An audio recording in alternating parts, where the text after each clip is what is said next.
안녕하세요. 일회용품 없는 카페 그리고 다회용 컵 공유 서비스 부틀 팩토리를 운영하고 있는 정다운이라고 합니다. 반갑습니다. 오늘 목적이 이끄는 디자인이라는 주제로 제가 어떤 일들을 하고 있는지 패키지 디자이너에서 동네 카페 주인이 되기까지의 과정들과 활동에 대해서 소개해 드리려고 합니다. 네, 제가 졸업하고 처음 했던 일은 전자회사에서 패키지 디자인 일을 했었는데요. 근데 패키지가 아무래도 이제 버려지는 거다 보니까 어떻게 하면 잘 사라지게 할 수 있을까, 그리고 전 과정을 고려할 수 있을까, 그런 부분들이 궁금해서 그린 디자인을 공부하고 이제 더 그런 부분들에 조금씩 관심이 생기게 된 것 같아요. 근데 지금은 패키지 디자인하고는 상관없는 다른 일들, 카페의 주인이 되어 있는데요.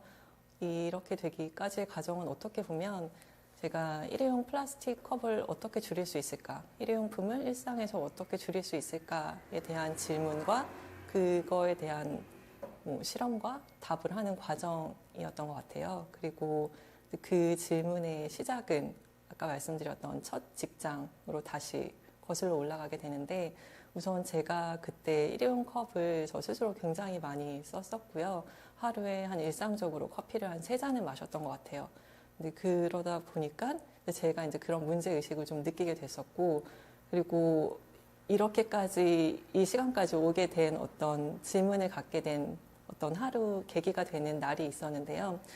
그 날에 대해서 이제 조금 설명을 드리자면, 제가 야근을 하고 그 일회용 컵을, 제가 마신 컵을 한 3-4개 쌓인 거를 들고 버리러 쓰레기통에 갔는데, 쓰레기통에도 꽉 차고 쓰레기통 위로도 그 플라스틱 컵이 꽉 차서 쌓여서 이제 더 이상 놓을 데가 없어서 사람들이 쓰레기통 옆에 이제 바닥에 쫙 놨었어요. 그래서 저도 이제 버릴 데가 없으니까 몸을 구부려서 바닥에 그 플라스틱 컵을 놓으면서 처음으로 그런 생각이 들었었어요. 아, 이게 우리 회사에 지금 쓰레기통으로 감당이 안 되구나. 감당이 안 되는 양을 버리고 있구나.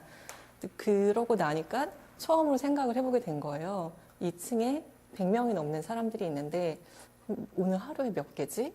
그러고 나서 생각을 해보니까 이 30층이 넘는 이 건물에 몇 개지? 약간 조금 머리가 아파지기 시작을 한 거예요. 그래서 몇 개지? 가늠을 하다가 밖을 봤는데 테헤란로였거든요. 테헤란로에 정말 고층 빌딩들이 쫙 있었는데 머리가 정말 아프기 시작한 거예요. 이 건물 하나하나에서 몇 개가 나오지? 한 달이 아니라 하루에 이게 몇 개일까? 그리고 건물, 한 건물 건너서 정말 스타벅스나 그런 프랜차이즈 카페들이 있었는데, 그거를 제가 처음으로 몇 개일까 이걸 가늠을 하면서 눈에는 안 보이는데 되게 신기하게 뭔가가 보였었어요. 그 테헤란로를 쫙 보는데 이 건물마다 얼만큼의 그 지금 이 컵들이 쌓여 있을지, 그때 처음으로 이제 너무 답답한 심정을 느꼈거든요. 그러면서 제가 지금 갖게 된 첫 번째 질문을 갖게 됐어요. 이 많은 컵들이 정말 다 재활용이 되고 있을까? 그렇다면 어떤 물건을 만들고 있을까? 그런데 저는 그 물건을 한 번도 본 적이 없는 거예요. 그래서 그때부터 그 씨앗이 되는 그 질문을 갖게 된 것 같아요. 과연 어떻게 되고 있을까? 그러고 이제 시간이 한참 지나서 답을 못 찾고 있다가 어떤 계기가 되어서 쓰레기차를 따라가 보게 되었어요. 그래서 이제 그 쓰레기 여행을 계기로 어떻게 보면 지금의 활동들이 더 시작이 되었는데요. 이제 사진을 여기 이제 나와 있는데, 쓰레기차가 지나가고 난 이후의 과정에 대해서 너무 알 수가 없는데, 인터넷을 아무리 뒤져도 알 수가 없어서 쓰레기차를 따라가 보고 싶다 이런 얘기를 했을 때 나도 궁금하다 이제 그런 친구들이 있었어요. 그래서 이 쓰레기차를 따라가 봤는데 한 6개월 정도가 걸렸거든요. 버려진 이후를 따라가 봤는데 그 결과 알게 된 거는 테이크아웃 플라스틱 컵은 재활용이 되지 않는다는 거였어요. 그리고 이제 궁금해서 이제 계속 물어보다 보니까 이거는 어떤 기술적인 문제가 아니라 경제성의 문제였고, 듣다 보니까 이해가 됐는데 플라스틱 컵은 재활용이 될 수가 없더라고요. 이미 페트병보다 이제 퀄리티가 떨어지는데 페트병이 어마어마하게 많기 때문에 이거는 재활용 공장을 더 짓거나 어떤 기술적으로 해결할 수 있는 부분이 아니었어요. 그래서 그 과정을 보고 제가 느낀 건 재활용을 정말 분리 배출을 우리가 더 열심히 하거나 재활용 공장을 더 짓거나 그럴 수 있는 문제가 아니라, 아, 이거는 줄여야 된다. 3개 쓸 걸 2개를 쓰거나 2개 쓸 걸 1개를 쓰고 그렇게 줄이는 방법밖에 없겠구나, 그런 생각이 좀 확실하게 들었습니다. 그래서 그 다음에 이제 또 두 번째 질문이 생긴 거죠. 그렇다면 이걸 정말 안 써야 되는데 일회용 컵을 안 쓰는 카페가 힘들긴 하겠지만 정말 불가능할까? 그런 두 번째 질문이 들었고요. 그래서 제가 좀 실험을 해보게 됐습니다. 그때는 이제 저의 작업실을 운영을 하고 있을 때였는데 그곳에서 아침에만 팝업으로 일회용 컵이 없는 카페를 팝업으로 실험을 해보게 되었어요. 그래서 이제 보시는 것처럼 유리병을 보증금을 받고 빌려드리고 이제 다시 돌려받는 방식이었는데 이 실험을 하다 보니까 하는 분들이 이제 그런 말씀을 하신 거예요. 이거를 이런 곳이 만약에 많아진다면 그래서 내가 집 앞에서 빌려서 회사 앞에서도 반납을 할 수 있다면 좋겠다. 그래서 이제 조금 더 그런 방식을 고민을 하게 됐고요. 그 다음에 실험으로 이제 나아가게 된 거죠. 어떻게 보면 이제 더 많은 일회용 카페들이 생길 수 있는 그런 보틀 카페를 위한 보틀 팩토리라는 서비스를 생각을 하게 됐습니다. 만약에 다른 카페가 모두 이렇게 하기 힘들다면 컵을 빌려주고 그거를 반납받아서 씻어주고 컵을 씻고 대여하는 서비스가 있다면 어떨까. 그래서 그런 서비스를 생각을 하게 됐고 그걸 본격적으로 실험을 하기 위해서 일회용품 없는 카페라는 곳을 지금 촬영하고 있는 이곳을 2018년에 오픈을 하게 되었습니다. 그래서 어떻게 보면은 커피를 팔기 위해서가 아니라 일회용 컵을 안 쓰기 위해서 카페를 또 이제 비즈니스를 시작을 했기 때문에 처음부터 일회용 컵이나 일회용 플라스틱 빨대는 한 개도 구비하지 않고 시작을 했습니다. 그때는 어떤 뭐 이렇게 솔루션이 있거나 컵을 제작한 상태가 아니었고 이제 저희가 이제 기부받은 텀블러들이 있었기 때문에 이제 사진에서 보시는 것처럼 어떤 시스템 같은 건 없이 그냥 바구니에 넣고 빌려드리고 있었어요. 그리고 이제 저희는 이제 확실한 대신 룰은 전달을 했죠. 이곳에서의 테이크아웃이라는 건 자기 컵이 있거나 아니면 우리의 컵을 빌려가는 거다. 그건 어떻게 보면 이제 동네 카페였기 때문에 가능한 거였는데요. 그렇게 하면서 이제 조금씩 시스템을 만들어 갔습니다. 그래서 그 다음에는 보시는 것처럼 이제 텀블러를 놓는 장을 만들고 보틀 클럽이라는 이름을 붙였고요. 네. 그리고 디지털 플랫폼이라던가 이제 그런 걸 만들기 전에 우선은 굉장히 더 아날로그로 돌아갔는데 예전에 도서관에서의 대출 카드처럼 텀블러 대여 카드를 만들었어요. 그래서 이제 빌리고 반납 받을 때 여기에 체크하는 방식인데 이게 되겠어? 이걸 누가 돌려주겠어? 라고 말을 했었는데 네, 보시는 것처럼 되게 잘 돌려주고 계십니다. 그리고 이제 그러면서 정말 많은 텀블러들을 사용을 해보면서 어떤 컵이 그렇다면 공유화를 하기에 적합할까? 그런 것들을 많이 뭐 휴대성, 뭐 무게, 뭐 여러 가지 것들을 고민을 하고 또 세척을 하려면 슬리브가 없어야 편하기 때문에 슬리브를 사용하지 않을 수 있는 아예 그런 컵 자체를 개발을 해서 표면에 단차를 줘서 슬리브 없이도 뜨거운 음료를 담을 수 있는 컵을 개발을 했고요. 그래서 처음 보틀 팩토리의 목적이었던 공유화를 위한 준비를 차근차근 해나가고 있습니다. 그래서 코로나 때문에 조금씩 이제 늦춰지기는 했지만 그 지역 안에서의 카페들과 공유화를 하는 실험을 다음 주부터 시작할 예정입니다. 네, 이 공간은 저에게 그리고 이제 손님들에게 가능성을 검증하는 공간이다라고 이제 의미를 갖고 있는데요.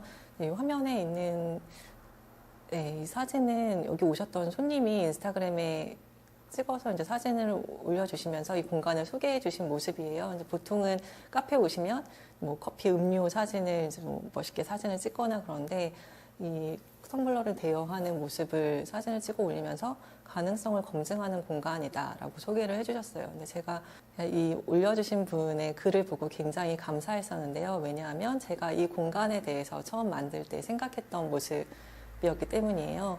왜냐하면 맨 처음부터 어떤 가능성을 완전히 갖고 있거나 어떤 답을 갖고 시작을 했던 게 아니었고 처음에 어떤 얘기를 해도 다들 안 될 거라고 얘기를 했었거든요.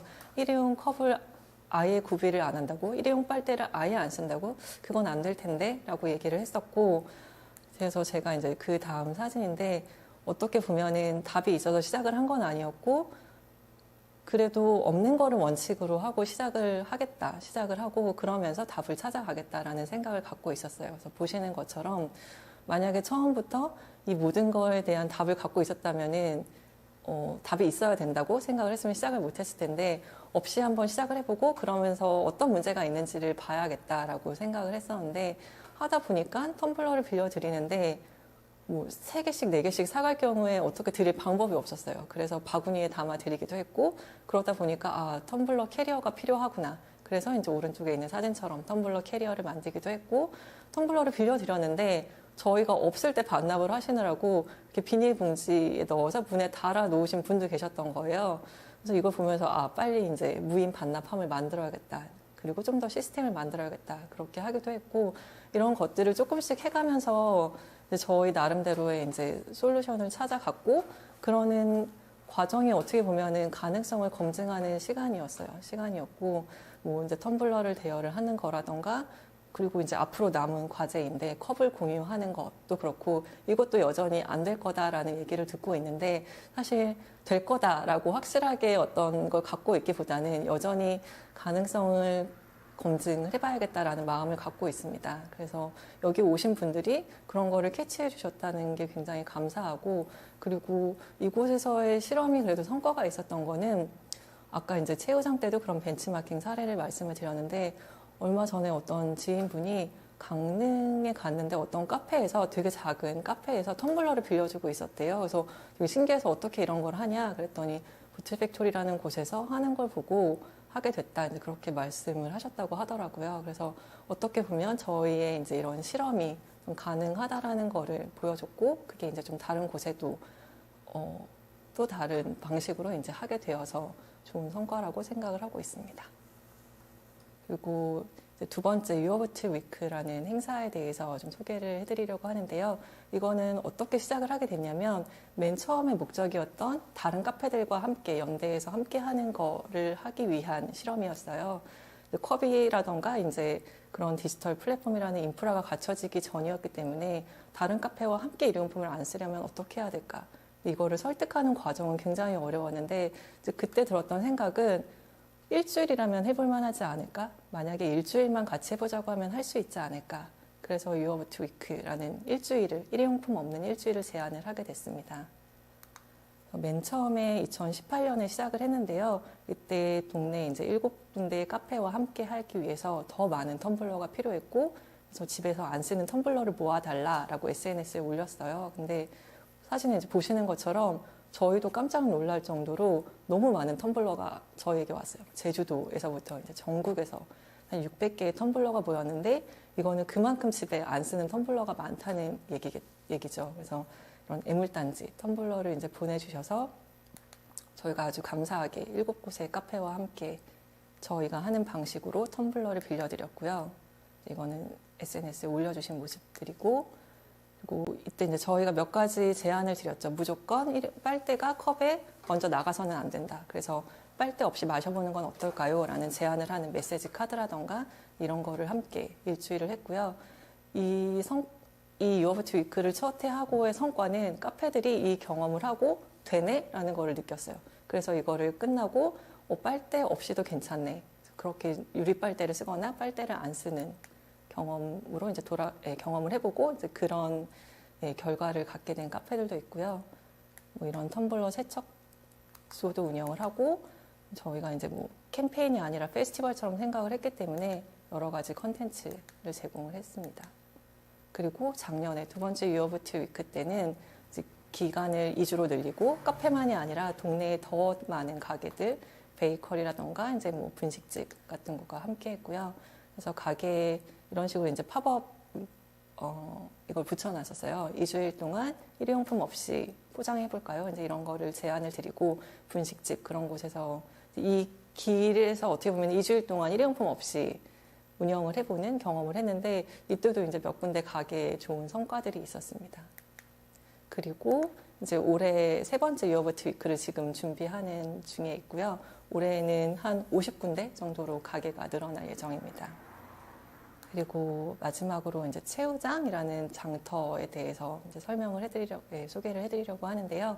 이 최우장은 어떻게 보면 저의 개인적인 필요에 의해서 시작을 했어요. 제가 이 동네에 이사를 왔는데 저 스스로는 제로 웨이스트 일상을 추구하고 있는데 포장 없이 장을 볼 수 있는 곳이 없는 거예요. 그래서 제가 이렇게밖에 살 수가 없었고 그럼 도대체 어떻게 해야 되지? 내가 완전히 슈퍼마켓을 만들 수는 없는데 그러면 어떻게 할 수 있을까를 이제 고민을 해보다가 이곳에서 물건을 팔아볼까? 그런데 모든 품목을 구비하기는 어렵고 상시 판매, 야채 같은 거 상시 판매를 하기는 어려우니까 동네 소규모 생산자의 물건을 팝업 장터의 형태로 시작해보자 라는 실험을 하게 됐습니다.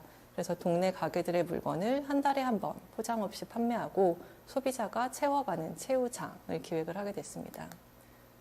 그래서 이제 가장 처음 섭외한 곳은 이 동네에 한 35년 된 참기름집이 있는데요. 여기서 깨라던가 뭐 들깨가루 이런 걸 직접 만들어요. 그래서 어떻게 보면 채우장이 가능했던 건 이 동네에 이제 소규모 로컬 생산자들이 있었기 때문이죠. 그래서 참기름집부터 이제 섭외를 시작을 해서 제가 좋아하는 단골 가게의 물건들을 섭외를 했습니다. 그리고 홍보가 이제 너무 걱정이 됐었는데 그냥 없는 장터를 하는 것도 어렵지만 이 채우장은 자기가 용기를 가져오지 않으면 아무것도 살 수가 없는 거예요. 그래서 그거는 거꾸로 말하면 아무것도 판매를 할 수가 없는 거죠, 셀러가. 그래서 걱정이 돼서 제가 인스타그램으로 굉장히 열심히 홍보를 했어요. 이거를 살려면 어떤 걸 가져와야 되고 뭐를 준비해야 된다. 장터를 홍보하면서 사실 준비물을 엄청나게 이제 학습을 하는 과정이 있었고요. 그렇게 해서 첫 채우장을 오픈을 했는데 이제 걱정을 하면서 준비를 했는데 생각보다 굉장히 많은 분들이 오셨고 준비물을 정말 잘 챙겨 오셔서 저희도 깜짝 놀랐었어요. 보시는 것처럼 깨, 소금 이런 거를 채워가는 모습이고 그렇게 첫 채우장을 시작으로 1년이 넘게 이제 채우장이 진행이 됐습니다. 그리고 그때마다 이건 제가 이제 만들었던 홍보물은 그 처음에는 제가 이미지를 만들었지만 채우장에 오신 손님들이 장을 본 모습으로 그 다음 포스터를 만들기 시작을 했어요. 이거는 사실 이제 채우장은 제가 하면서도 너무 오신 분들한테 감동을 받았던 그런 장터여서 조금 이제 그 장면들을 보여드리고 싶은데요. 어떤 것도 정말 액체류까지도 저희는 아무것도 담아서 판매를 안 하고 있거든요. 그래서 정말 자기가 자기 용기를 가져와서 필요한 만큼 아무 버릴 것 없이 채워가는 모습이고요. 보시는 것처럼 집에 쓰던 양념통, 그리고 보통이면 버릴 법한 깨통 이런 걸 다시 들고 와서 채우고 굉장히 다양하게 실험적으로 많이 채워가세요. 세제 같은 것도 썼던 데다가 다 채워가시고 그리고 야채 같은 것도 종이봉투 썼던 걸 다 가져온다거나 그리고 오히려 저희가 이제 오시는 분들한테 배우는데 채우장의 지혜라고 해서 제가 이제 보고 또 올리고 있거든요. 이거 같은 경우에는 굉장히 좋은 아이디어라고 생각을 했는데 커피 원두 봉투를 가져와서 이제 흙에 묻은 파 같은 걸 사시는데 원두 그 여미는 부분으로 이제 파 같은 걸 여밀 수가 있는 거죠. 그래서 이렇게 다양한 방식으로 오히려 제안을 해주시기도 하시고요. 그리고 채우장의 좋은 점은 이렇게 사갔을 때 너무 예쁘다는 거예요. 그래서 비주얼적으로 사갔을 때 이걸 장본 모습을 올리는데 이게 너무 예쁘니까 사실 그 다음에는 다른 어떤 홍보라던가 쓰레기를 줄여야 된다 이런 캠페인성의 말이 아니라 그냥 이렇게 사는 게 너무 좋아 매력적이야. 이제 그거를 좀 제안하는 그런 느낌이 돼서 이제 점점 손님들이 더 많아지게 된 것 같습니다. 이거는 이제 채우장에 오셨던 이 아파트 주민분이 항상 이제 이 통을 가지고 오시는데 제가 이게 너무 인상 깊어서 계속 기억을 하고 있었거든요. 근데 SNS에 올려주셨는데 햇볕 뭐 열탕 소독을 마치고 이걸 월중 행사라고 이렇게 소개를 해주셨더라고요. 어떻게 보면 이게 굉장히 번거로운 일인데 채우장에 오시는 분들이 한 달에 한 번 채우장에 오기 전에 하는 의식 이렇게 좀 소개를 하면서 좀 기쁜 마음으로 이거를 해주고 계세요. 그리고 이제 같이 꼬마랑 같이 와서 사가시는 모습이고요. 네, 채우장의 성과라고 할 수 있는 것들은 채우장을 하고 나서 어떻게 보면은 이 동네 가게들이 바뀌게 됐어요. 처음에는 한 달에 한 번 이렇게 판매를 해보면 어떨까를 제안을 한 거였는데 동네 가게들과 함께 하다 보니까 이 동네 가게들이 이제 상시적으로 판매하는 방식이 포장 없이 판매하는 걸로 바뀌게 됐고요. 그리고 다른 지역에서도 채우장처럼 하고 싶다. 그래서 벤치마킹 하는 사례들이 많아지게 됐습니다. 유어버트 위크라는 1년에 한 번 하는 행사에 대해서 말씀을 드렸었는데요. 유어버트 위크의 목적은 시작의 경험을 만들어주겠다 였습니다. 처음부터 이제 가게들의 얘기를 할 때도 그거는 안 될 거야. 손님들이 싫어할 거야. 빨대를 안 쓸 수는 없을 거야. 이제 이렇게 말씀을 하시는데 사실 그게 다 모두 안 해보고 하는 말이었거든요. 그래서 막상 경험을 해보면 될 수도 있는데 그 경험을 하는 게 너무 어렵기 때문에 이제 그렇게 할 수 있는 시작의 경험을 제공을 하는 거였는데 올해의 목표는 그 경험의 폭을 확장하는 거. 네, 그 경험의 폭을 확장하는 걸 목표로 하고 있습니다. 첫 해에 일주일이었고 7개의 카페랑 시작을 했고 두 번째 해에 2주로 늘렸고 올해에는 이제 한 달로 기간을 늘렸는데요. 올해 슬로건이 버릴 것 없이 채우는 일상이에요. 그래서 조금 더 일상의 경험이 되기 위해서 일주일이 아니라 한 달로 늘렸고 그리고 함께하는 가게들을 50군데 정말 이제 다양한 가게들로 늘렸고요. 사실 이제 요어부트 위크를 하면서 가장 어려운 부분은 떡집이라던가 쌀집 같은 곳인데요. 자기가 아무리 용기를 가져가도 그 미리 포장되어 있어서 어쩔 수 없는 경우들이 있는데 이번에는 소비자들이 좀 더 그런 경험의 폭을 다양하게 할 수 있도록 하기 위해서 쌀집이나 떡집 같은 경우에는 저희가 아예 판매 방식을 바꿀 수 있게 매장 환경을 컨설팅을 해드렸습니다. 그래서 쌀집에서 미리 포장해 놓지 않고 판매할 수 있는 환경으로 만들어서 이제 조금 더 적극적으로 변화가 될 수 있도록 했고요. 그리고 두 번째 목적은 이렇게 해서 일회용품을 안 쓰는 거를 정량화해서 측정하는 걸 목표로 하고 있는데 작년 같은 경우에는 자기 용기를 가져가서 일회용품을 안 썼을 때 리플렛에 이제 도장을 찍는 방식을 했어요. 그렇게로 했을 때 저희가 이게 정말 얼만큼 됐는지 알 수도 없었고 근데 올해에는 그 유어버트 위크만을 위해서 만든 건 아니었는데 일회용품을 안 썼을 때 어떤 포인트를 받을 수 있고 얼마나 내가 일회용품을 줄였는지 기록하고 동네 사람들의 이제 랭킹 같은 걸 볼 수 있는 제로 클럽이라는 앱을 만들었습니다. 그래서 유어버트 위크 때 적극적으로 이걸 사용을 해서 그 기간 동안 얼마나 많이 줄였고 어떤 가게에서 어떤 일회용품들이 줄었는지 정량적으로 그런 데이터를 볼 수 있게 될 것 같습니다. 어떤 목적으로 이런 활동을 하고 있느냐에 대한 대답은 제가 불편함을 느끼는 것들을 해결하고자 하는 그런 목적인 것 같아요. 몸이 불편한 게 있고 마음이 불편한 게 있는데 이런 풍경을 볼 때 저는 너무 불편함을 느끼는 거죠. 그게 몸의 불편함은 아닐지라도 그냥 지나칠 수가 없고 이건 이제 제가 살던 동네에서 직접 찍은 풍경인데 어떻게 이렇게 되지? 이걸 어떻게 해결할 수 있지? 그런 질문이 계속 드는 거죠. 그냥 지나칠 수가 없고 반대로 저는 이제 또 그런 질문이 드는 거죠. 이게 정말 눈에 안 보이는 걸까? 정말 괜찮은 걸까? 아무렇지도 않은 걸까? 이런 질문들이 들게 되고요. 그래서 지금까지 해왔던 활동들은 계속 그런 불편함에 대해 제가 느끼는 것들에 대해서 어떻게 해결할 수 있을까의 질문을 던지고 답을 하는 과정인데 아주 단순하게 정리를 해보면 제가 맨 처음 가졌던 질문, 그날의 그 엄청나게 이제 버려지는 테이크아웃 컵을 눈에는 안 보이지만 봤던 그걸 계기로 어떤 궁금증이 생겼고 근데 아무도 가르쳐 주지 않았기 때문에 리서치를 해봤고 그래서 리서치를 해보고 계속 보다 보니까 이게 정말 괜찮지가 않더라고요. 생각했던 것보다 더 문제였고 진짜 아무렇지 않은 것처럼 살고 있는데 지금 살고 있는 방식이라던가 뭐 우리가 소비하는 방식, 물건을 지금 사는 방식, 이젠 커피 한 잔도 배달을 하고 있는 이런 방식들이 저는 납득이 되지가 사실 않고 동의를 할 수 없는 부분들이 많기 때문에 그런 부분들을 이제 해결을 하고 싶고 저한테는 뭐를 디자인하고 어떻게 디자인을 해야 될지 이제 그런 방향이 좀 명확해진 것 같아요. 어떤 디자인을 하고 있느냐라기보다는 요즘은 사실은 저를 디자이너라고 부르거나 디자인을 하고 있다고 생각해주는 사람이 오히려 거의 없거든요.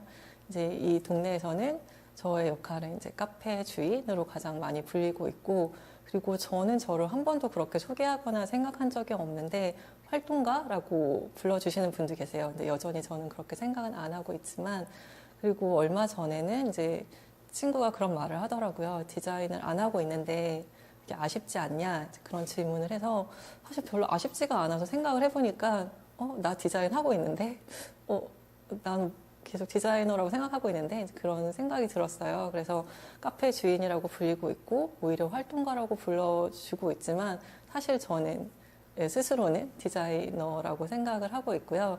지금은 카페를 운영을 하고 있지만 사실은 몇 년 후에는 이제 또 뭘 하고 있을지 모르겠어요. 그때 역할은 이제 다른 게 될 수도 있고 지금도 이제 계속 마음속에 또 남아있는 게 있는데 동네 할머니들이랑 반찬 가게를 하고 싶은 생각도 있거든요. 그래서 사실은 몇 년 뒤에는 제가 반찬 가게를 하고 있을 수도 있고 그때는 이제 또 동네 사람들이 반찬 가게 주인이라고 부를 수 있겠지만 사실 저는 계속 디자인을 하고 있다고 아마 생각을 할 거예요. 그래서 저 스스로도 지금은 제가 뭐 패키지도 아니고 브랜딩도 아니고 어떤 특정한 분야가 있는 게 아니기 때문에 어떤 특정 분야의 디자이너라고 말을 할 수는 없지만 이런 장터를 만들거나 뭐 이런 모든 것들이 저로서는 일상을 바꾸는 디자인을 하고 있다라고 생각을 합니다.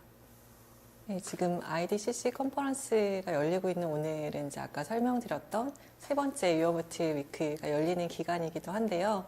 오랫동안 준비했던 컵 공유 서비스가 이 동네에서 이루어지기도 하고 또 한 달 동안 일회용품 없이 여러 가게들이 함께 제로웨이스트 일상을 경험하는 기간이기도 합니다. 그런 시작에 되어줄 수 있는 경험이 궁금하시면 오셔서 함께 경험을 함께 해보셔도 좋을 것 같습니다. 이제 제 발표는 마치도록 하겠습니다. 감사합니다.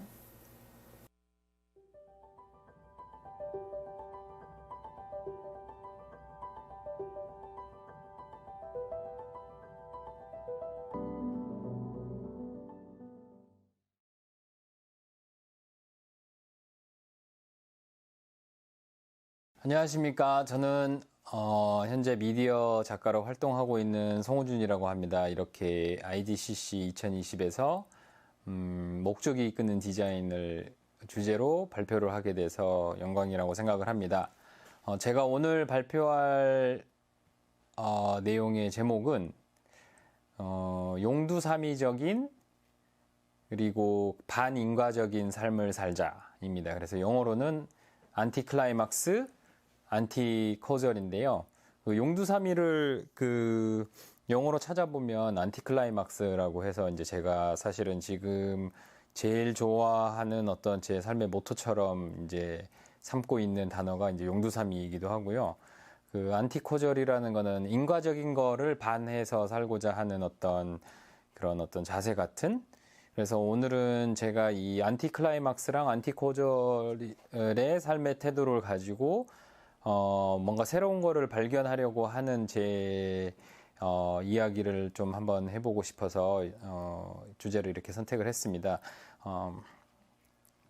제가 그 용두사미적이고 반인과적인 거라고 반인과적인 삶을 살아야겠다라고 이제 생각을 하게 된 거는 그 개인이 인공위성을 띄우자라는 이제 작업을 한 후에 이제 시작이 된 건데요. 그러니까 작가로도 살고 디자이너로도 뭐 이것저것 뭐 만들고 이제 생활을 하면서 그 뭐 모든 사람들이 마찬가지겠지만 어떻게 뭔가 새로운 거를 우리가 이제 만들 것이냐라는 이제 고민을 되게 많이 하게 되는데 물론 이제 가장 쉬운 방법은 어떤 자기가 좋아하는 레퍼런스에서부터 이제 시작하는 거라고 생각이 드는데 그 레퍼런스들에서 너무 직접적으로 그걸 가지고 시작하게 되면 이제 또 그건 이제 표절이라고 하잖아요. 그래서 이제 그런 것보다는 뭔가 다른 방법으로 우리가 뭔가 새로운 거를 만들어낼 수 없을까 뭐 이런 이제 고민들을 항상 하다가 이제 저 같은 경우에는 이제 용두삼이랑 반인과적인 어떤 삶의 태도에 대해서 빠지게 되었습니다. 그래서 이제 그것들을 기존에 제가 했었던 작업들을 이야기를 하면서 어떻게 하다 그런 생각을 하게 됐고 이제 그러한 생각 자체가 제가 지금 하고 있는 지금 관심 있는 것들에게 어떻게 영향을 미치고 있는지에 대해서 말을 해보겠습니다. 어떻게 보면 제가 이제 뭔가를 만들려고 하는 창작가의 생활을 이제 하게 되면서 지금 돌이켜보게 되면 이제 초창기에는 그렇게 딱히 어떤 특정 생각을 가지고 뭐를 만들진 않았던 것 같고 내가 만들었던 어떤 것들이 이제 전시장에 불려가게 되고 전시를 하게 되면서 작업들이 시작이 된 것 같아요. 그러다가 어느 순간, 나 송호준이라는 사람은 도대체 무엇에 관심을 갖고 무엇을 만드는 사람인가라는 거를 고민을 이제 하게 되는 계기들이 몇 번 발생하게 됐는데, 이제 가장 큰 계기는 아무래도 이제 제가 가장 많은 시간을 이제 쏟아부었던 개인 인공위성 프로젝트가 이제 될 것 같아요. 그래서 지금 보고 계시는 이 오픈소스 새틀라이트 이니셔티브라는 게 프로젝트 명이었고, 오픈소스 인공위성 운동. 그래서 이제 지금 보고 계시는 이 인공위성이 이제 10cm, 10cm, 10cm의 무게는 한 960g 정도 되는 인공위성이고, 이 인공위성은 실제로 모든 인공위성의 기능을 다 하는 인공위성이고, 개인으로서는 이제 세계 최초로 만들어서 이제 띄워 올리는 사례가 되겠지만, 이 인공위성을 통해서 제가 말하고 싶었던 부분은 기존의 국가나 기관이 하던 거를 개인이 할 수 있는 이제 어떤 가장 극적인 상징물을 이제 행하는 거를 보여주고 싶었던 게 이제 가장 큰 목적이었었고, 그래서 이 인공위성이 가진 기능보다는 어떤 이 인공위성을 띄울 수 있는 어떤 행위 자체, 어디에서 정보를 얻어서 어떻게 러시아 로켓을 구해서 이제 쏠 수 있는가, 뭐 이런 이야기들을 이제 전달하려고 했었습니다. 그래서 2009년에 시작을 했고, 2013년도에 카자흐스탄 바이코누르에서 이제 인공위성을 발사를 하게 됐는데, 지금 이제 보시는 화면이 제가 이제 그 소유주 2-1 로켓 앞에 이제 서서 사진을 찍은 모습입니다. 사실 이제 몰래 찍었고요. 찍지 마라 그래가지고, 그래서 이제 이상한 옷 입고 이렇게 가서 찍었었는데, 일부러 저런 옷을 입고 가서 이제 뭐 약간 우스꽝스러워 보이기도 하고 하는 이제 상태로 인공위성 프로젝트를 쭉 진행을 했는데, 제가 이제 말하고자 했었던 어떤 국가기관대 개인에 대한 이야기라든지 아니면 어떤, 그 전문적인 아마추어, 어떤 덕후 같은 사람들의 능력들이 이제 소위 말하는 인정된 전문가하고 달리 뭔가를 할 수 있는 세상이라는 그런 질문을 던지는 거에 대해서는 반응이 거의 있지 않았었고, 결과적으로는 제가 이제 애국심이 있어서 뭐 인공위성을 쏘았다라든지 아니면은 꿈과 희망이 있어서 우주를 너무 좋아해서 이제 인공위성을 쏘았다라는 식으로 어쨌든 이야기가 이제 퍼져나가게 됩니다. 그래서 이제 그 당시에 가장 크게 느꼈던 게 뭐였었냐면, 이런 식으로 뭔가 그 세상에서 유명한 캐릭터라든지 위인이라든지 영웅들이 만들어지는구나 라는 생각을 되게 많이 하게 됐어요. 그래서 이제 주변을 둘러봤는데, 위대한 작가라든지 위대한 디자이너들이라든지 그 소위 말해서 되게 이제 영웅처럼 일컬어지는 이제 회자되는 그런 작가나 디자이너들을 보면서 저 사람들은 또 언젠가는 나와 비슷하게 이렇게 그 영웅이 아니었다가 갑자기 영웅처럼 이렇게 불리는 어떤 시점이 있었겠구나 라는 이제 생각을 하기 시작했어요. 그러면서 이제 들었던 궁금증이, 그런데 왜 저 사람들은 그 서사를 그대로 받아들였지? 그러니까 이제 예를 들면은 내가 영웅이 되려고 선택을 했었으면 나는 애국을 하고 싶었다라고 이제 말을 하게 되면, 아니면은 누구나 할 수 있다라는 것을 보여주기 위해서 꿈과 희망을 전달하려고 했다라고 하는 어떤 내가 원래 전달하려고 했던 어떤 작업에 취지와는 다른 말을 하게 된다라고 하게 되면, 나도 그런 어떤 영웅 서사에 이렇게 부합되는 인간으로서 뭐 책도 쓰고 이렇게 살아갈 수 있으려나 뭐 이런 생각을 하게 된 거예요. 그러다가 이제 주변에 있는 유명한 어떤 디자이너나 작가들을 보니 은근슬쩍 그거를 받아들이신 분들이 많더라고요. 그거를 이렇게 거부하거나 그렇지 않고 살며시 이렇게 옆에서 영웅이라고 불러주고 위대하다고 불러주니까 어쩌다가 한 거를 마치 자기가 다 깨달아서 한 것처럼 이렇게 싹 손가락을 얹는 분들이 꽤 계시더라고요. 그래서 그런 분들이 이제 너무 궁금해지기 시작한 거예요. 그런 분들에 의해서 역사가 만들어진 건가? 내가 존경하고 내가 영감으로 삼아야 될 사람들, 내가 창작을 하는 데 있어서 그 어떤 힘을 줄 사람들 같은 경우가 알고 보니 그러지 않았을 수도 있겠구나라는 이제 의심들을 하게 된 거죠. 그래서 뭐 예를 들어서 간디에 대해서도 찾아보다가 이제 보다 보니 이제 어떤 충격적인 사실, 그러니까 내가 왜 간디를 죽였나라는 어떤 간디 살해범의 이제 최후 진술 같은 거에 요약본도 읽어보게 되고, 그러다 보니 간디라는 분은 이제 아무리 평화를 부르짖었다고 하더라도 그 당시 이제 간디의 말에 아무도 대꾸를 할 수가 없었대요. 그러면 이제 그 간디 살해범이 이제 최후 변론에서 했던 말은, 내가 간디를 죽였던 이유는 아무도 그 간디의 말에 대답하지 못하는 또 다른 어떤 독재라고 여겼기 때문에 그랬다라는 어떤 이제 최후 변론이 있었어요. 실제 이제 간디랑 같이 처음에 이제 평화 운동을 했었던 이제 사람인데, 그래서 이제 그래서 소위 말하는 위대한 사람이나 영웅들이 우리들에게 어떤 힘을 주는 것 같기도 하지만 사실상은 다양성을 해치고 있다라는 생각을 이제 그때부터 하게 됩니다. 뭐 예를 들면 유행하는 멋진 디자이너가 있게 되게 되면 그 디자인에서 벗어나게 되는 어떤 새로운 장르나 재미난 어떤 디자인, 뭐라 그럴까, 트렌드가 아니고 뭐라 그래야 되지? 디자인 어떤 방향 같은 경우가 사람들에서 회자되기가 힘들어지는 것 같아요. 예를 한때 그러니까 디자인 같은 경우에도 이제 타이포그래피 디자인과 레이아웃에 대한 이제 열풍이, 저도 이제 되게 좋아하는데, 그 열풍이 불었을 때 이제 주변을 둘러보게 되면은 모든 게 다 타이포그래피고 이제 레이아웃이었던 이제 그 때가 지금까지도 뭔가 이렇게 뭐 이어져 오고 있다라고 생각을 하는데, 그거는 이제 어떻게 보면은 당연한 거다라고 생각이 들 수도 있겠지만, 또 한편으로는 다양한 다른 디자인을 볼 기회를 잃었다라고도 이제 생각을 할 수 있지 않을까라는 이제 생각을 하게 된 거예요. 그래서 결론적으로는 이 인공위성 프로젝트를 하면서 제가 이제 관심을 두게 된 거는, 그런 어떤 영웅과 같은 트렌드가 센 방향성을 가지고 갔을 때에는 오히려 다양성을 해치는 결과를 가져오게 되니, 그것들을 어떻게 하면은 해체해서 다른 가능성들도 같이 공존할 수 있는 세상이 될 수 있을까? 이제 세상을 위해서 하는 게 아니라 저를 위해서 그런 생각을 한 거예요. 왜냐하면 내가 사는 세상이 좀 더 재밌었으면 좋겠고 많은 맛집이 있었으면 좋겠는데, 유행하는 거 위주로만 구성이 돼 있는 주변의 환경은 그렇게 이제 좋지 않다라는 생각을 하게 된 거죠.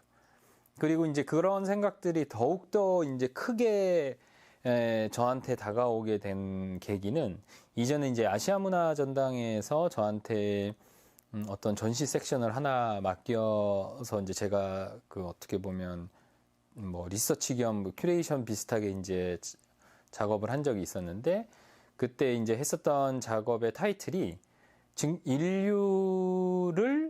인류의 번영을 위하여 증명하시오. 그리고 번영을 X자를 그었어요. 그래서 그러니까 이제 아시아 문화전당이 처음 이제 큰 개관을 하는 행사니까 아시아에 대해서 어떤 이야기를 해야 되는데, 아무리 생각해봐도 나는 아시아가 뭔지 모르겠는 거예요. 그 아시아를 정의한 것부터도 어떻게 보면 서양의 시각으로 정의된 게 이제 대부분이니까, 그래서 아시아는 나는 뭔지 모르겠고, 근데 소위 말해서 뭔가 어떤 과학적 증명이라든지 그 역사 속에서 이렇게 뭔가를 퍼뜨리고 증명하는 행위 자체가 이제 지금 우리가 배우는 게 이제 서양식 어떤 그 뭐랄까 문법이나 이런 거에 익숙해져 있다라는 이제 생각을 하나를 하게 되고, 이제 서양에서 바라보는 예를 들어 동양의 것들은 뭐 신비하다라든지 초자연적이라든지 뭐 이런 식으로 바라보는 이제 것들이 많이 있잖아요. 그래서 이제 동양은 뭐 그런 곳으로 이야기를 하고 있고, 서양은 되게 논리적이고 합리적이고 지성적인 것으로 이야기되는 어떤 그 부분을 직접적으로 건드리지 말고 어떤 되게 재밌는 사례들을 한번 모아서 한번 이야기를 해봐야겠다라고 해서 그 증명하는 방법들에 대한 어떤 이야기를 좀 해보고 싶었었어요. 그래서 예를 들면 가장 큰 궁금증은, 지금 이제 스위스 제네바에 있는 중입자 가속기, 그 원자 가속기 같은 거 뭐 블랙홀이 일어날 뻔 한다라고 걱정을 했었던, 거기에는 제가 알기로는 1년에도 수십조 수백조가 쓰이는 걸로 알고 있어요. 그러니까 우주의 근원을 파악하기 위한 연구에는 수십조 수백조가 쓰이고 있고, 근데 이제 반대로 왜 장풍을 연구하는 사람은 아무도 없을까, 이제 이런 생각을 한 거예요. 그래서 이제 원자 가속기랑 장풍을 비교를 해봤으면 좋겠다. 뭐 초능력하고 그런 서양의 엄청난 합리적인 것들을 같이 병렬적으로 놓고 이야기할 수 있는 자리를 만들었으면 좋겠다라는 이제 생각을 하게 되고, 그게 이제 아까 말했었던 어떤 영웅이 탄생하려면 제가 봤을 때는 되게 인과적인 사고를 바탕으로 탄생을 한다라고 생각을 하거든요. 합리적이고. 또 반대로 뭐 초자연적인 걸로 탄생이 되겠지만, 그래서 이제 그런 부분들을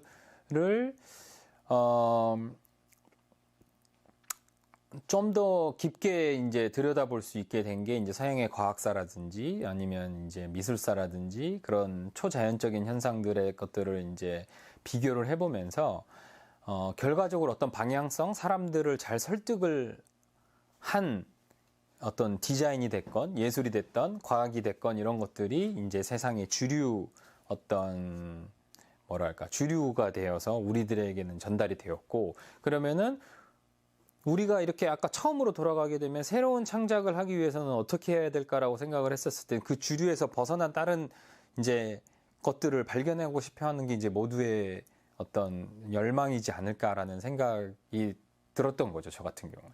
그러면은 내가 이미 익숙해져 있는 이런 서양식 어떤 합리적인 사고방식 아니면 뭔가를 증명해내는 거, 저는 이제 그런 어떤 초자연적인 이제 사고방식은 잘은 모르지만 한번 그런 것들을 경험해보고 싶기도 하고, 근데 나는 그러면 어떻게 하면은 그런 거에 다가갈 수 있을까 뭐 이런 생각들을 더 깊게 이제 하게 된 것 같아요. 그러면서 이제 저한테는 떠올랐던 단어가 해체였어요. 저는 이제 철학책을 거의 잘 안 읽는데, 제가 갑자기 그러니까 인공위성을 쏜 이후에 그 보안여관하고 일맥 아트재단이라는 곳에서 주는 큰 예술상을 하나를 받게 된 거예요. 제3회 일맥 아트 프라이즈.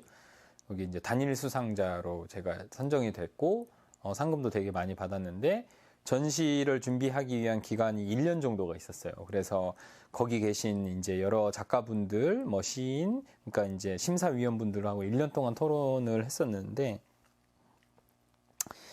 제가 이제 그 당시에 가졌던 생각이 누군가가 뛰어난 어떤 방향을 제시하는 것 자체가 그러니까 전체의 다양성을 위해서는 잘못된 일이 아닌가라는 생각에 되게 깊게 빠져 있었습니다. 그러니까 아까 말한 내가 전시를 하는 행위는 나를 드높여서 남들에게 내 생각을 전달하는 행위의 어떤 하나의 방식인데, 그렇게 한다라는 것 자체가 아까 말한 다양성을 이제 같이 가져가자라는 거랑 이제 이렇게 부딪힌다라는 생각을 하게 된 거예요. 그래서 이게 해결이 안 된다 생각이 이제 그런 생각을 많이 하게 됐고, 그 당시 이제 떠올랐던 단어가 이제 보통 뭐 뭉치면 살고 흩어지면 죽는지, 저한테는 이제 흩어지면 살고 뭉치면 죽는다. 그래서 뭐 divided we stand, united we fall이라는 이제 단어를 그 당시에 이제 생각을 하게 됐었고, 뭐 한참 후에 어디 미술 프로젝트에서 이 단어를 그대로 쓰신 것 같긴 하던데, 하여튼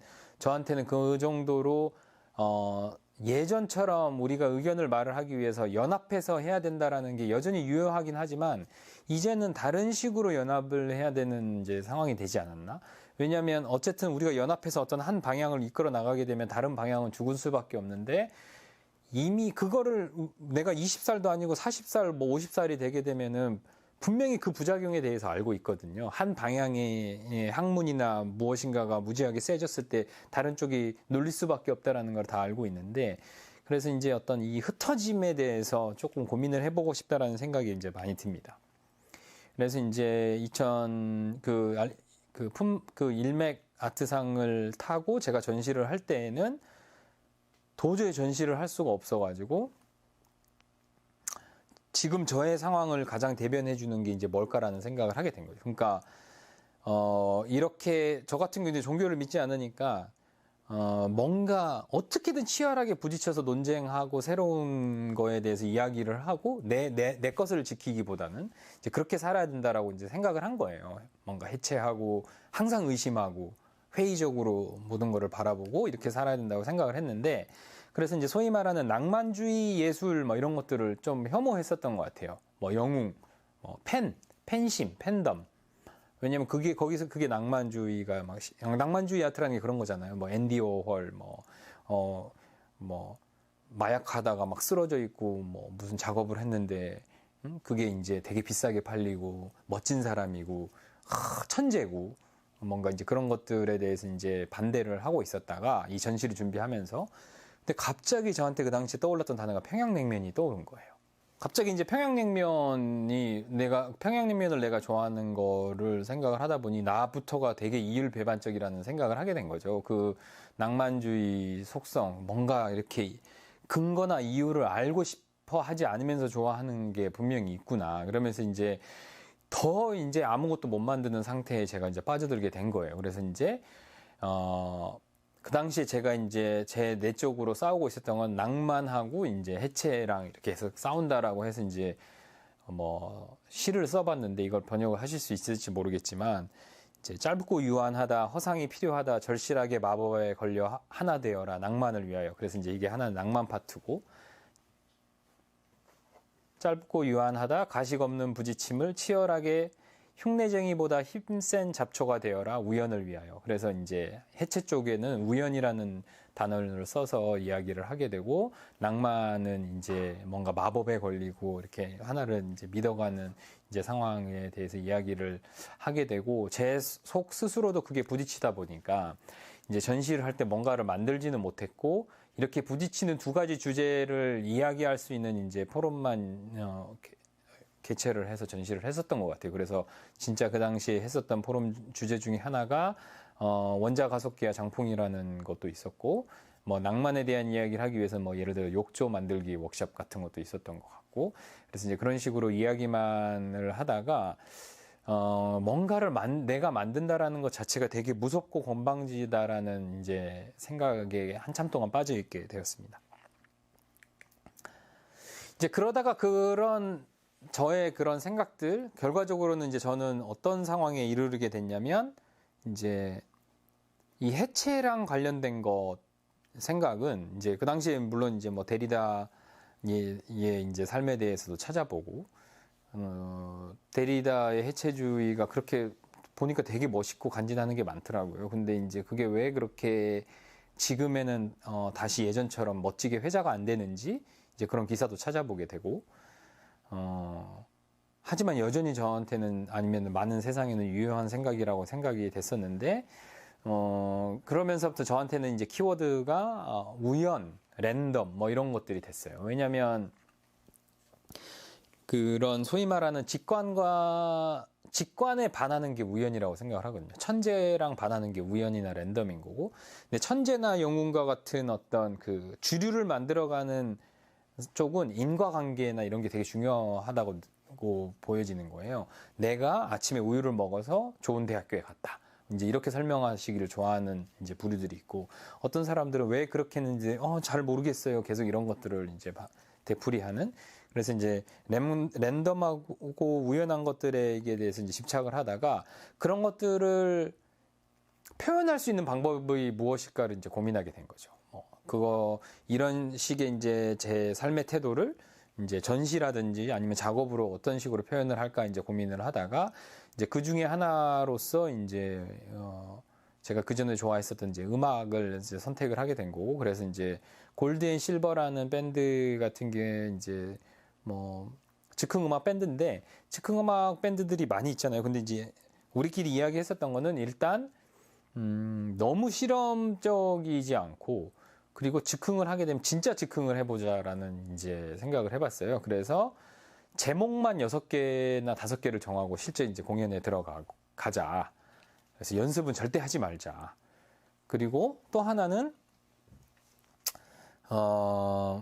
그 제목에 대해서 우리가 그 제목을 선정한 이유는 관객들에게 이야기를 해주자라는 식의 어떤 이제 공연을 한참 동안 이제 하게 됐었습니다. 그래서 일단은 그 공연을 하면서 느꼈던 거는 관객들의 반응을 두려워하게 되면은 절대 즉흥을 할 수가 없더라고요. 이게 사람이 이렇게 굳어버리니까. 그래서 우리는 실패할 거니까 그냥 봐주세요라고 하고 아예 돈을 줬어요. 관객한테 1,000원씩. 돈을 받는 게 아니라. 그래서 이제 돈을 줬으니까 그냥 우리가 실패해도 봐주시라라고 이제 하나의 그런 장치를 뒀었고, 또 하나는 이제 제목을 이제 정한 거예요. 제목을 정한 거를 이제 막 이야기를 해준 거죠. 예를 들면은 뭐 가물치라는 노래가 있었는데, 그러면은 가물치라는 그 생명체는 되게 힘이 세고, 실제로 그 가물치를 잡았을 때는 몸이 딸려 들어갈 정도로 이제 힘이 세기 때문에 큰 낚싯대를 써야 되고 어디 수로 같은 데 있다 어쩌고저쩌고 이제 이런 이야기를 해준 거예요. 그리고 그 상상을 저는 이제 신디사이저를 하고 저랑 같이 하는 이제 친구는 이제 리얼 드럼을 쳐서 이제 연주를 하게 되는데, 그러면 제가 상상하는 그 가물치에 대한 이야기, 드럼이 생각하는 가물치에 대한 이야기, 관객이 생각하는 이제 가물치에 대한 이야기가 어우러져서 실제 공연이 한 5분 정도, 6분 정도 아무도 예상하지 못했던 공연을 했는데 사람들이 환호성도 지르고 그러는 거예요. 그러면서 혹시 그때 가물치 잡은 거 아니냐고 몇 분 몇 초에. 그래서 이제 그런 이제 실험들을 이제 하게 된 거죠. 그리고 또 하나 이제 제가 오랫동안 지금까지도 하고 있는 작업은 압축하지 마라는 이제 작업이 있습니다. 압축하지 마라는 작업은 그 동영상 압축이 안 되게 어떻게 움직일 수 있을까를 연구하는 이제 몸짓 그 대회예요. 그래서 사실 이제 동영상 압축이라는 게 인공지능이라고 이제 바라볼 수가 있고, 실제로 지금은 인공지능을 많이 쓰게 되는데, 동일한 10초 동안 사람들이 그 앞에 서서 최대한 랜덤하게 움직여야 되는 거예요. 우연하게. 그렇게 움직여서 10초 동안 녹화를 딱 끝내고, 예를 들어 300프레임 동안만 딱 녹화를 하고 나서 그 사람들을 동일한 코덱으로 압축을 했는데 용량이 제일 많이 나간 사람이 우승하는 거예요. 왜냐면 가만히 있으면 용량이 진짜 작아지거든요. 압축이 너무 잘 돼서. 근데 압축이 너무 잘 되는 것도 기분 나쁘잖아요. 왜냐면 그만큼 시스템에 의해서 내가 다 파악이 됐다라는 뜻이니까. 그래서 그 인공지능 시스템이나 압축 시스템이 가장 예측하지 못하게 이제 움직여라. 그러려면 랜덤하게 움직여야 된다라고 제가 이제 이야기를 하고 이제 대회를 진행을 하게 되는 거죠. 그래서 이제 뭐 베를린, 스위스, 바젤, 인도, 한국 뭐 이것저것에서 이제 대회를 이제 진행을 해 왔었고, 이 대회들을 진행을 하면서 느꼈던 거는, 일단은 사람이 랜덤하게 움직인다라는 게 쉬운 일이 아니에요. 생각을 하는 순간 자기가 랜덤하게 움직일 수가 없으니까 이미. 그리고 또 하나는 이런 식의 작업을 하다 보니 태어나서 절대 보지 못한 안무가 만들어지더라고요. 그래서 한번 어떤 식으로 워크숍을 했었냐면, 이렇게 해서 이제 대회를 열고 1등을 뽑았어요. 가장 용량이 많은 사람을 뽑고, 그 중에 한 명의 그 1등의 동작을 안무가를 초청을 해서 반대로 이제 인과적으로 그 동작을 분석을 해서 우리가 단체로 춤을 춰본 적이 있었어요. 그러니까 5개의 어떤 이제 동작만 뽑아서. 그래서 이제 그런 식으로 하다 보면 뭘 느낄 수 있었냐면, 내가 생각으로는 도달하지 못하는 지점의 어떤 안무를 만들어낼 수 있었던 이제 방법이었었거든요. 그래서 아까 즉흥음악 같은 경우도 앨범을 어떻게 내냐면, 일단은 녹음을 해요. 몇 시간 동안. 그리고 다시 그걸 들어요. 그걸 들으면서 야, 어떻게 이런 식의 조합과 연주가 나올 수가 있었지를 이제 계속 숙지를 하거나 발견을 하는 식의 작업 방식을 이제 가져가게 되는 거죠.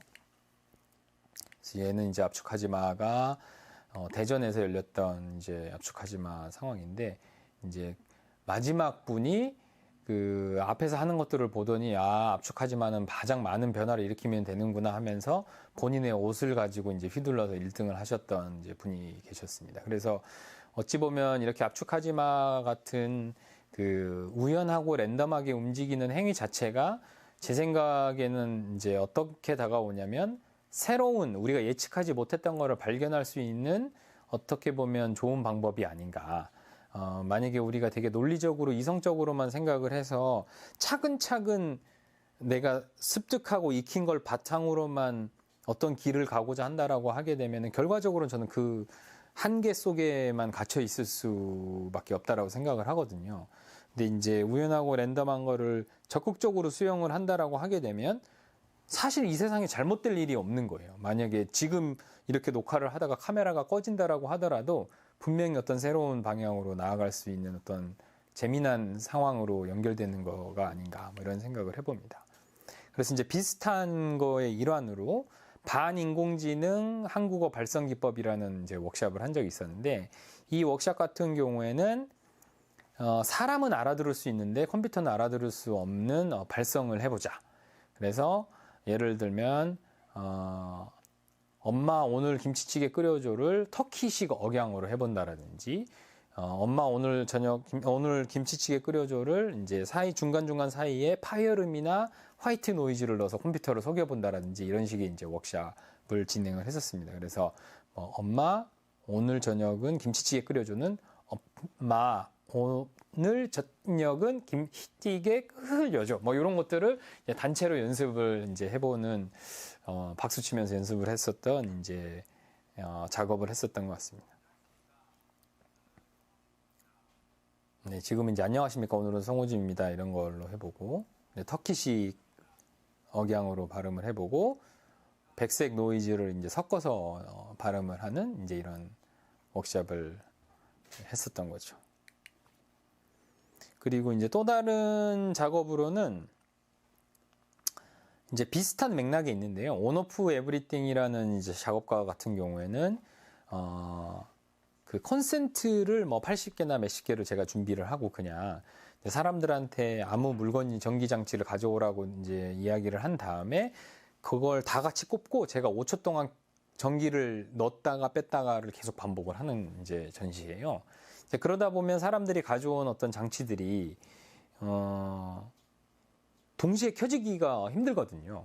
어떤 거는 좀 늦게 켜지고 어떤 거는 빨리 켜지고 어떤 거는 이상한 소리를 내면서 켜지고 뭐 이제 이런 상황을 만드는 이제 작업들을 하는 거죠. 그러니까 이제 이런 것도 보면 어떻게 보면 제가 예상할 수 없게 이제 상황을 만들기 위해서 보통 작가들은 이제 자기가 나는 뭐 테레비를 고르고 뭐 선풍기는 뭘로 선택을 해서 이제 자기가 다 배열을 하는데 저 같은 경우는 이제 사람들한테 가져오라고 해서 저도 예측하기 힘든 상황을 만들어 놓고 관객들도 예측하기 힘든 상황을 이제 만들려고 이제 노력을 했었던 것 같아요. 그렇게 되다 보니 이제 전시가 되게 되면 이렇게 테레비나 뭐 라디오 같은 경우는 이제 꺼지는 타이밍이 달라서 오는 어떤 그 지점들 같은 거가 있다라고 생각이 드는 거죠.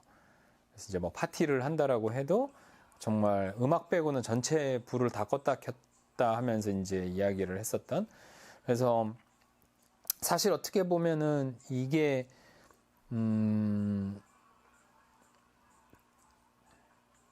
이제 저 같은 경우에는 그 작가나 디자이너가 예전에는 자기가 모든 생각을 다 해서 전달을 해주는 역할이었다라고 생각을 한다면 요즘과 같은 경우에는 어떤 적당한 틀을 만들어 놓고 사람들이 거기에 이제 껴들어서 뭔가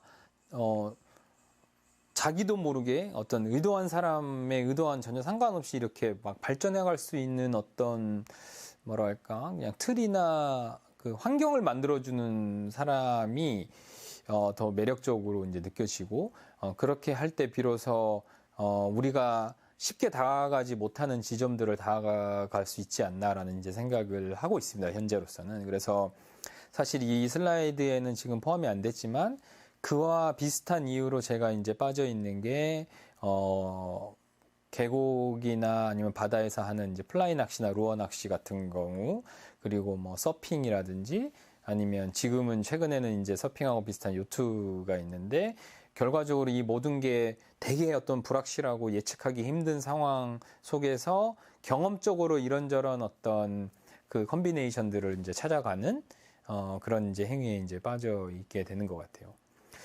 그래서 요즘에 그 제가 이제 생각하는 바는 뭐 인과적으로 사는 삶을 벗어날 수는 없을 거라는 생각은 하기는 해요. 안 그러면 세상 자체가 존립할 수 없을 것 같으니까 뭐 사회학도 그렇고 모든 것들이 왜 뭐 예를 들어서 지금과 같이 코로나 바이러스가 생기는가 이런 것들은 결과적으로는 그런 이제 그 이성론이나 어떤 인과율을 바탕으로 이제 고민을 하고 대처를 해야 되는 상황에 있지만 우리 같이 어떤 그 사람의 생명을 직접적으로 다루지 않는 어떤 창작자의 입장에 있는 사람이라고 하면 굳이 그렇게 인과적인 사고에 빠져서 그 기존의 어떤 그 유행만 더 크게 증폭시키는 역할을 하기보다는 새로운 어떤 길들을 찾아가면 좋지 않을까라는 생각을 하게 되고, 특히나 요즘에 그게 유효하다고 생각이 드는 게 이제 뭐 인공지능을 통해서 이제 웬만한 소위 말하는 주류나 유행하는 것들은 그냥 다 학습이 되고 충분히 인공지능을 통해서 더 잘 구현될 수 있을 거라는 이제 생각을 가지고 있거든요. 그래서 저는 이제 그 알파고하고 이세돌구단의 대결을 보면서 정말 쾌재로 그게 이제 대단한 이벤트였다고, 너무 이제 기쁜 이벤트였었는데, 아, 이제 드디어 영웅들이 무너질 날이 왔다라고 저랑 이제 그 오연이라는 디자이너랑 같이 이제 한참 동안 이야기했었던 기억이 나요. 왜냐하면 그 대결에서 나타났었던 거는 인공지능이 우리의 직업을 다 빼앗을 것이다라는 어떤 그런 이야기보다는, 인공지능이 이야기하는 거는 역시나 경험이 중요하다라는 걸 저는 말해준다라고 생각을 했었어요. 그러니까 데이터가 많으면 그게 직관처럼 보일 수 있겠다라는 게 그 알파고가 뒀던 어떤 한 수에서 보여졌다라고 생각을 하거든요. 근데 이제 기존에 우리들이 가지고 있었던 생각은 천재가 있다. 하늘에서 내려온 어떤 직관을 바탕으로 대단한 창작을 해서 그 사람의 작업이 뭐 몇백억에 팔리기도 하고 뭐 이런 상황을 마주하고 있었던 것 같아요. 근데 이제 어떻게 그런 것들을 깨부시지 하고 생각을 하고 있던 찰나에 알파고의 그 동작 메커니즘이 저희들한테 주는 어마어마한 어떤 영감은 신이 내려준 어떤 직관은 없다라는 거. 결과적으로는 재미있고 다양한 컨비네이션을 가진 어떤 사람만이 새롭고 독특한 길을 열어줄 수 있겠다라는 어떤 믿음을 전달해 준 것 같아요. 그래서 기존의 어떤 엘리트 위주의 아니면 그 천재 위주의 교육이나 창작자에 대한 어떤 이야기들은 지금은 없어져야 될 때가 되지 않았나?